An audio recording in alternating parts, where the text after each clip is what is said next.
In 2025, the ultimate binge-worthy new horror thriller, Noise, has arrived. In an old, dilapidated apartment complex, people have been mysteriously disappearing one after another, some even falling to their deaths. What no one expected was that behind this string of bizarre deaths was something connected to an unremarkable noise from the apartment upstairs. Joo-hee, a young woman, lives in Unit 604. Every night, she is tormented by the noise coming from above, making it impossible for her to sleep. So to find proof of where it's coming from, she uses a camcorder to try and record it. However, the camcorder not only captures the noise from upstairs but also picks up a strange breathing sound. This breathing doesn't sound like anything a human could make, and Joo-hee's heart leaps into her throat in fear. But outside it's pitch black and she can't see a thing. Then the doorbell rings, forcing Joo-hee to place the camcorder on the table. But at that moment, the camera suddenly starts autofocusing on a human face. Joo-hee has no idea that there's a strange figure standing outside her window. She took the recorded evidence upstairs to confront them, but the sound of grinding teeth inside the apartment grew louder and louder, and Joo-hee finally realized that something was terribly wrong. That very night, Joo-hee disappears without a trace. A few days later, her older sister, Joo-young, receives a call from her sister's workplace saying that Joo-hee hasn't shown up for 4 days, and no matter how many times they call, they can't reach her. Joo-young is just an ordinary factory worker, and because she's been living in the company dorm for years, she hasn't kept in close contact with her sister. Now, hearing that her sister has been absent for 4 days without reason, Joo-young returns home to check on her, but when she enters the apartment, she finds the place a complete mess. And even after pushing open her sister's bedroom door, there's still no sign of her. Seeing this, Joo-young takes out her phone to call her sister, but the line shows the phone is switched off. She recalls her sister's strange behavior recently, constantly complaining about loud thumping noises from upstairs, which had even led to a big argument between them. 그만하랬지! 못 들었어? 지금도 그러잖아. 내 머리 위에서 계속 소리 내잖아. 일부러 그러는 것처럼. 아니, 일부러 그러는 거 맞아. 내가 이번엔 무조건 증거 남길 거야. 쉿. 둘이 이 아파트 이상해, 언니! 그만하라고! 서주희! The reason Joo-young never heard the noise is because she has had hearing loss since childhood and can only hear normally with a hearing aid. After searching the apartment, Joo-young finds her sister's phone in her bag, but it's completely dead. Suddenly, Joo-young hears the thumping noise herself, but she can't tell where it's coming from. At that moment, there's a knock on the door. 누구세요? 문 좀 열어보세요. Joo-young cautiously fastens the safety chain before opening it, and outside stands the tenant from Unit 504 downstairs. 언니가 계시네요. 제 동생을 아세요? 안녕하세요. 저 아랫집 사는 사람인데요. 밤에는 좀 조용히 해주시면 어떨까 싶어서요. 저희 집 문 앞에 쪽지 붙이신 거 그쪽이세요? 저희가 지금까지 며칠 동안 집에 아예 없었거든요. 그러니까 그동안 난 소리들은 저희랑 부탁 아무 좀 상관이... 드릴게요. 밤에는 좀 조용히 해주시면 어떨까 싶어서요. He looks polite on the surface, but there's a simmering rage in his eyes, as if one more sound from Joo-young would make him snap and tear her apart. But Joo-young is not the one making the noise, and she has no idea how it's being produced upstairs. So in her search for her sister, she goes to the security office for help, but the guard knows nothing about it. Just then, another tenant rushes in, saying there's a terrible stench coming from the basement. The guard takes them down to check. The iron door here has been locked for years and rarely opened, with garbage piled up for a decade, and the damp, dark air makes the smell unbearable. That night, Joo-young returns home to find a large note stuck to her door covered with warnings to stop making noise, clearly from the downstairs neighbor. Joo-young doesn't bother explaining, as all she wants now is to find her sister as soon as possible. After several attempts, she finally manages to unlock her sister's phone. Inside, she finds a bunch of audio recordings, and the Bluetooth automatically connects to her hearing aid. As the recordings play, Joo-young is nearly frightened out of her skin. She can't tell whether the noise is coming from the recordings or from upstairs in real life, and several times while listening she's startled.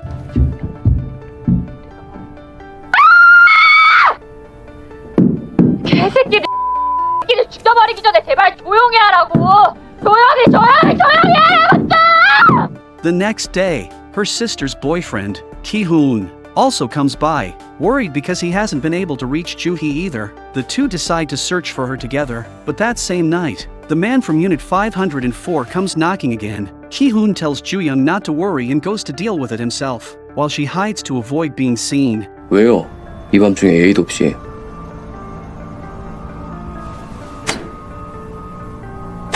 분명. 정말 마지막으로 얘기할 건데요. 밤에는 제발 좀 조용히 좀 해주세요. 부탁드릴게요. Thankfully, with Ki-hoon there, the man from 504 doesn't dare act out and leaves quietly. 좀 이상하죠? 다음번엔 절대 문 열어주지 마세요. 갈 때 보니까 손에 뭘 숨기고 있는 것 같았어요. Yes, in his hand is a knife, and his hatred has clearly reached its limit.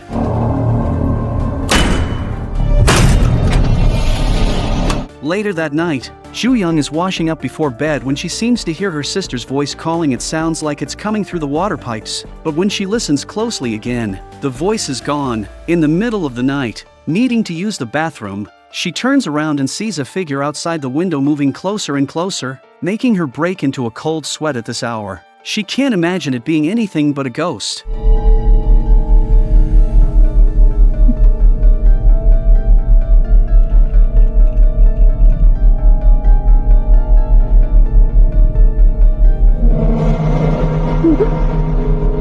As she tries to open the door to run, the man from 504 comes knocking again. When she looks back at the window, the figure is gone. 조용히 좀 하세요. 제가 여러 번 얘기했잖아요. 조용히 좀 해주세요. 예? Thinking that someone is just pretending to be a ghost to scare her, Joo-young grabs a knife and rushes to the balcony.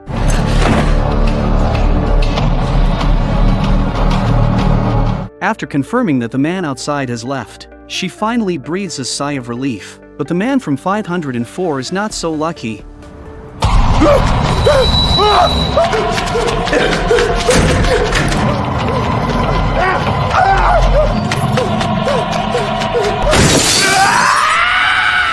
The next morning, Joo-young is woken by the sound of commotion outside. When she goes to see what's happening, she finds the man from 504 lying in a pool of blood.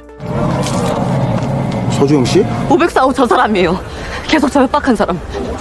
주위 저 사람 집에 있을 수도 있다고요. 빨리 찾아봐야 돼요. Joo-young suspects her sister was locked in his apartment and searches the place, but finds no one, and the police conclude his death was just an accident. 저게 사고로 보이세요? 주위가 저 부르는 소리도 들었다고요. 화장실 배수구에서. A woman from the neighborhood committee walks up as Joo-young is telling the police about her sister's disappearance, but instead of helping, she warns Joo-young to stop causing trouble because she's afraid too much attention will delay the building's demolition, costing her a hefty payout. Joo-young's sister had vanished without reason, and there was no way she would give up so easily. But when faced with personal gain, the head of the neighborhood committee showed not a shred of humanity. Of course, she would never reveal the tragic incident from years ago. To find out what had happened to the previous owner of Unit 604, Joo-young went to speak with Jong-in in Unit 804. From the furniture and photos inside, it was clear that Jong-in had a daughter about 8 or 9 years old. Just then, Joo-young thought she saw a shadow pass quickly behind her. 딸이에요.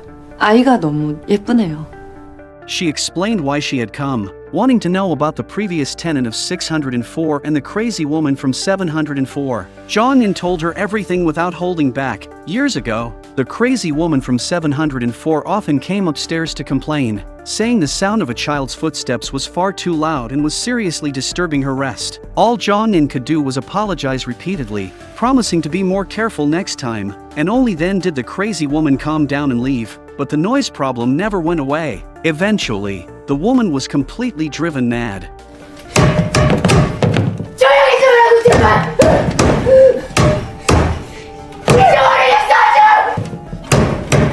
What they didn't realize was that another man was standing outside their door, the man in the floral shirt who had been the previous tenant of 604.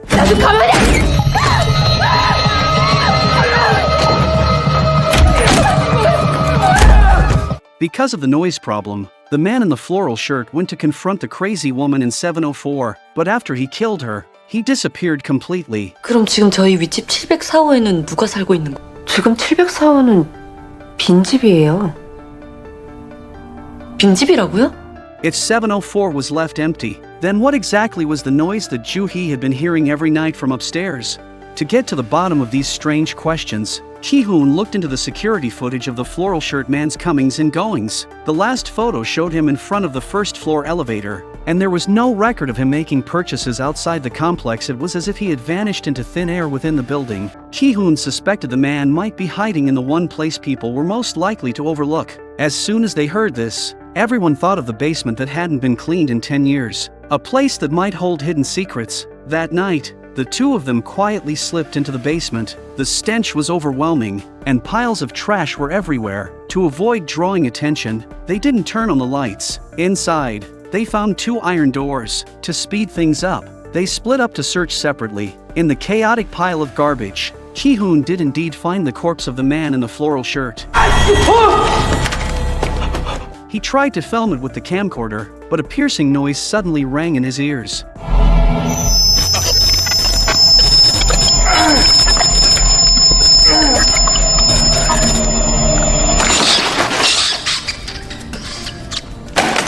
Meanwhile, after checking around, Joo-young noticed another iron door on the other side and wanted to call Ki-hoon over to take a look. 기훈 씨! 이 안쪽에 공간이 더 있는 것 같은데 여기 들어가 봐야 될 것 같은데요? 기훈 씨 뭐예요? But Ki-hoon said nothing, just stood there motionless, making Joo-young feel even more uneasy.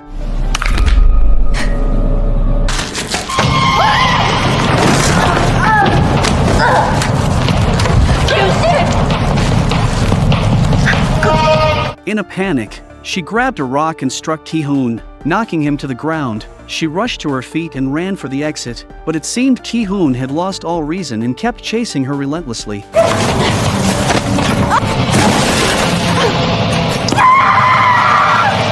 Enduring sharp pain, Joo-young ran toward the window, desperate to escape, but just as she was about to make it out,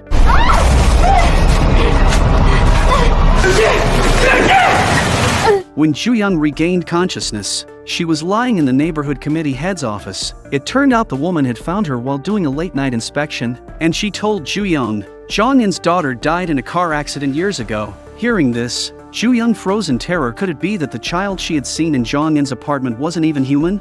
After the police were called, they quickly arrived at the complex and carried 2 bodies out of the basement. When Joo-young saw the arm protruding from beneath the white cloth, the clothes and watch were unmistakably Ki-hoon's, and she threw herself forward without hesitation. But Ki-hoon's eyes would never open again. Joo-young could not believe what was unfolding before her eyes, but the police told her they had searched the entire basement and, aside from the body of the man in the floral shirt, there was no sign of Joo-hee. Joo-young insisted there was another iron door with a large space behind it, and she was certain her sister was being kept there. No matter what she said, the police dismissed it as nonsense. Since they refused to believe her, Joo-young decided to take the risk herself. With a flashlight in hand, she returned to the basement, heading straight for the iron door. There, she found her sister's missing camcorder. It had been smashed to pieces, but Joo-young noticed the footage had been synced to her sister's phone. She opened the last video her sister had recorded.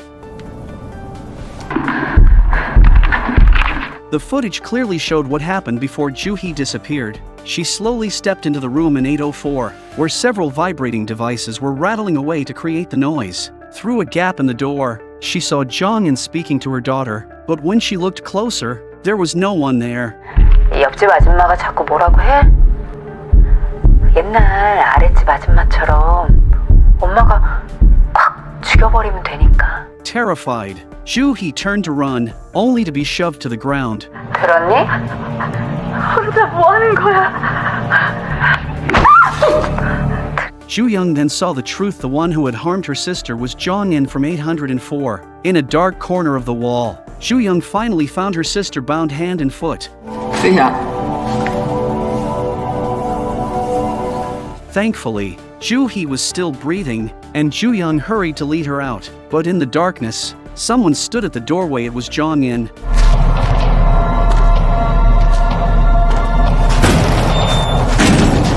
To protect her sister, Joo-young hid her in a concealed spot and went to face Jong-in alone. 이거 내가 다 부셔놨었는데 어떻게 봤지? 그 여자가 자꾸 나랑 내 딸을 떨어뜨려 놓으려고 했어. 그 여잔 살아있으면 안 됐어. 당신 딸 죽었잖아. 누가 그래? 내 딸이 죽었다고? 전에 우리 집에 왔을 때 너도 내 딸 봤잖아. It turned out Jong-in had been making the noise on purpose to stop the building from being demolished and rebuilt. Also, she could stay in the same place as her deceased daughter. When she finished speaking, she intended to kill to keep her secret.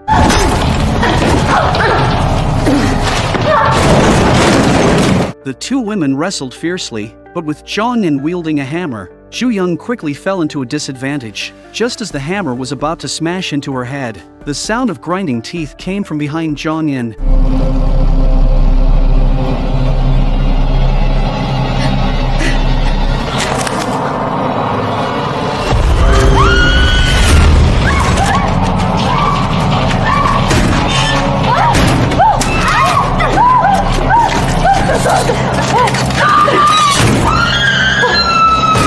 With grim determination, Ju-young slammed the iron door shut, and soon everything inside fell silent. She had succeeded in rescuing her sister and getting her out. But the story didn't end there. A few days later, a new tenant moved into Unit 704.